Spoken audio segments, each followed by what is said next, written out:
Can't read any ebooks because the Books app keep crashing on your iPhone? No need to worry. In this video, I'll show you how you can fix this issue and enjoy your ebooks in peace. So let's start with the solutions without wasting any time. Solution 1.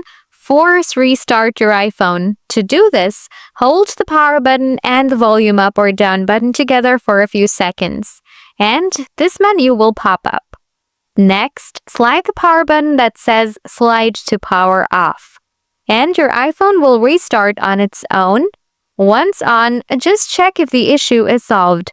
Solution 2. Give necessary permission to Books. To do this, open Settings, then scroll down to the end and tap on Apps. After that, tap Books from here. Now toggle on Background App Refresh and Cellular Data and check if that helped with the issue. Solution 3. Offload the app. Open Setting, scroll down, tap General, scroll down, tap iPhone Storage, find out the Book app, tap Offload, tap Offload again, tap Reinstall the app. Solution 4. Reset your iPhone settings. First, open the Settings app again, then scroll down and tap on General. Next, find and tap on Transfer or Reset iPhone. Now select Reset All Settings. Confirm by tapping Reset All Settings once more.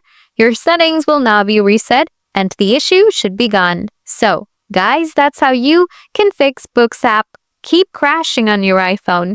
If this video helped you solve the issue, hit the like button. Got any questions? Feel free to drop them in the comments and I'll hit you back real soon. Thanks for watching.